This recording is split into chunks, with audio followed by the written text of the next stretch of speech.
Hi, I'm Derek Robinson, a senior technical online course developer at InterSystems, and I'm joined by Elijah Cotterrell, product manager for our InterSystems FHIR Server. Elijah, thanks for joining us. Yeah, thanks for having me.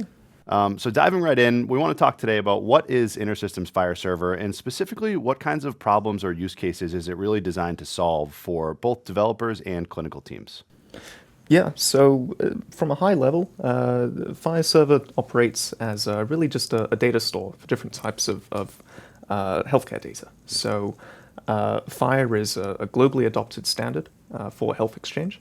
It includes sort of schemas and designs for clinical data, operational, financial, claims data, that sort of thing. So really anything that a healthcare enterprise needs to work with. So the goal of a FHIR Server is to provide a single place to sort of store and manage and query this data.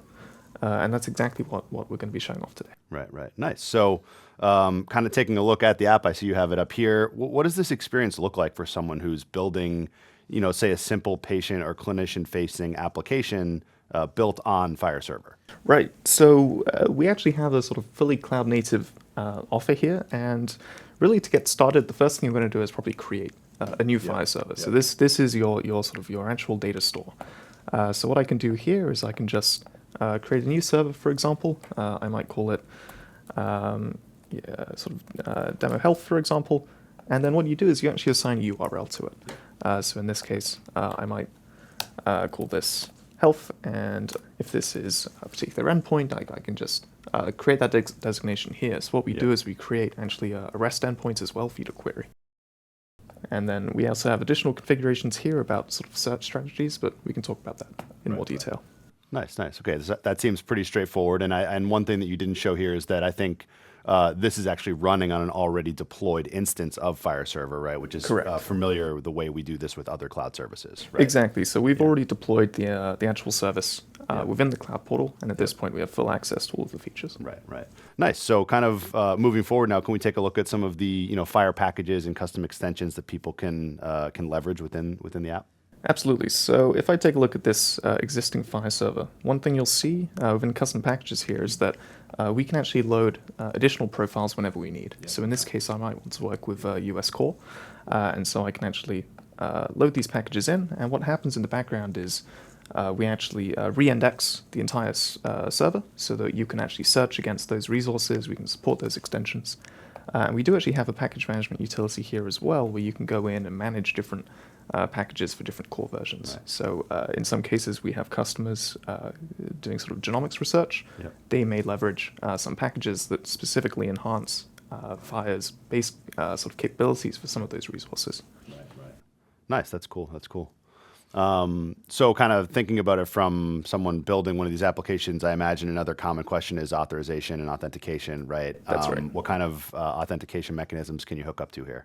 It's a great question. So OAuth is really the main standard that is expected for any kind of FHIR-based application. So what we actually have here is a utility to directly hook up the FHIR server with an external OAuth server. So in this case, I've actually used Auth0 to set up an application, to set up my users, and to set up some APIs.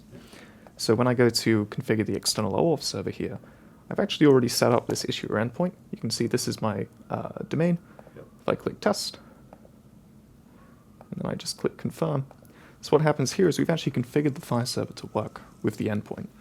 And what that means is if I go to an application like this, for example, what I'll do is if I retrieve a bearer token from that same OAuth endpoint, just clear that, get new access token. So what this looks like is I might log in to the application using the users that I've already set up. So in this case, it's my username, my password, authentication complete. And so what this means is we get a token here, which we can then use. And then if I go to query a particular patient, what should happen is we get a 200 OK. Whereas if my token were invalid or if I didn't have a token at all, this would be unauthorized. So what's happening is our FHIR server is validating the tokens directly with the authorization endpoint. Right, right, right. Nice. And so in just a few minutes there, you've basically set up the server in a way that you can call those FHIR resources from an endpoint with that authorization properly in place. Correct. Right, right. Nice. That's great.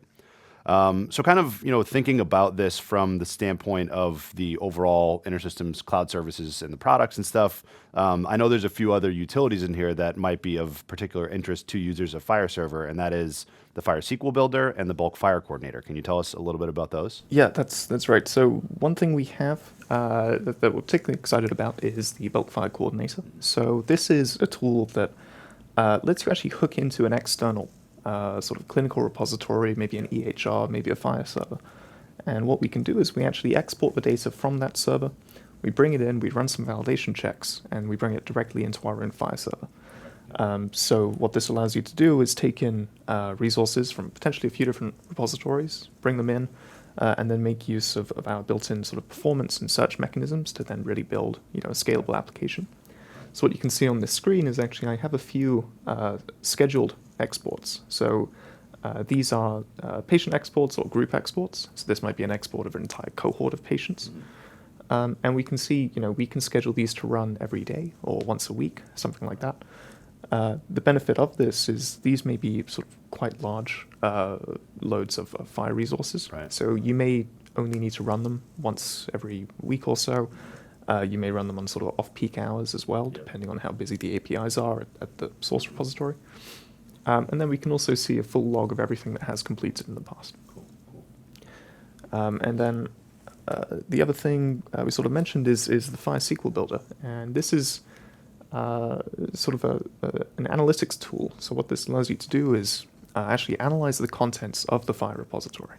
So what we do is we go through, we sort of collect some metadata about which resources are populated, which elements are being used, and then we can actually design a transformation spec. So in this case, I have a transformation spec over here, and what this does is it actually pulls specific elements from specific resources. So I might be interested in condition resources and some of the codes there. And then what I can do is I can bring these into an actual relational table that can then be queried using BI tools or sort of just SQL queries. Right, right. And what that sort of ends up looking like is actually something like this. So this is a live dashboard that I created on one of my FHIR servers using Power BI that hooks directly into these projections. You can see I can sort of interact with any of this. So I can interact with any of this data, for example. If I look at a particular encounter location, so maybe a particular clinic, I can get a sense of which observations were taken and sort of anything operational or clinical that I want to analyze. Right, right.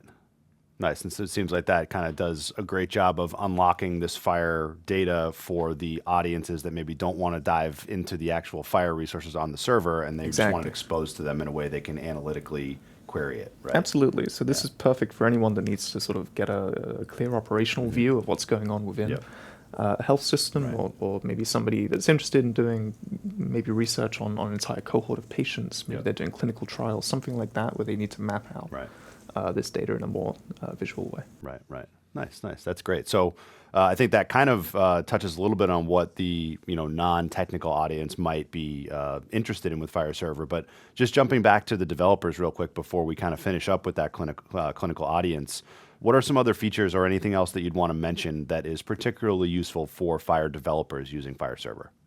Yeah, so I'd say this does come built in, with these sort of authorization hooks and the ability to sort of use external OAuth servers. What we found is increasingly applications being developed by some of our partners to launch directly from an EHR or to sort of launch into an EHR. So what this might look like is, as a clinician, your workflow can actually involve some of these applications built directly on the FHIR server. And I do have an example of this. So over here, this is sort of an application that we've mocked up. And what this actually allows me to do is query the FHIR server directly. So in this case, I might want to search for maybe just every male patient. And what this does is, in fact, what you didn't see was actually me log in again with the OAuth server. You can see I'm logged in as my username there. So I can only see patients that I have access to. And that's a very sort of key part of this. We have built into the FHIR server token validation and scope validation. So As a clinician, I may only have access to patients under my care. Right. And that would that's something that we enforce directly at the server level. Right. So if I then drill down into any of these patients, for example, this is all synthetic data, so the names have numeric values in them. But I can actually see a sort of a full view of this patient. So I can see all of the conditions, allergies, lab results, radiology results, and I can sort of drill down into a lot of this information over here. I can see things that have been scheduled. Behind the scenes, if I take a look at these encounters, what's happening is every time I do this, the application is issuing a query directly to the FHIR server. Yep. So Okay. the FHIR server comes built in with APIs to query any type of resource. So Right. FHIR supports around 180 resources, for example. So Yep. encounter, patient, allergies, for example. So we can query the FHIR server natively using an optimized search engine that comes built in to the Right. system. Right. Nice, nice. Yeah, that's great. And I think kind of speaks for itself when it comes to the biggest value that developers, FHIR developers in particular, can get out of this. And I think, that can carry us into the last question here, which is sort of bringing it full circle to that, clinical audience maybe that isn't developing these applications, but I imagine they're the downstream users of some of the things that these developers can build. So Absolutely. what's the kind of biggest takeaway that you'd have for those audiences and the value that FHIR Server can deliver? Yeah, absolutely, and I think it's a particularly exciting area, and what we're really seeing is sort of rise of what we call clinical decision applications. Yep. So these are really targeting clinicians and care providers who typically have to deal with a huge amount of administrative burden. Anything from sort of manual data entry to sort of searching unstructured clinical notes. What we're seeing is that these types of applications that hook into a FHIR server are really being able to streamline a lot of that and provide sort of real-time, sort of high-performance queries so that you can actually get the exact data that's needed for a particular patient even before they've sort of entered the clinic. So we're sort of very excited to see how this can really try to improve care quality and patient experience, both clinician-facing but also patient-facing. There are lots of patient-facing applications that get developed in the same way to sort of schedule appointments or monitor your medication, that sort of thing. All of this data comes directly from the clinical repositories and is then safely and securely accessible to these applications. Right. Nice. Well, lots of exciting stuff there. Thanks so much, Elijah, for walking us through it, and we really appreciate it. Yeah, thank you.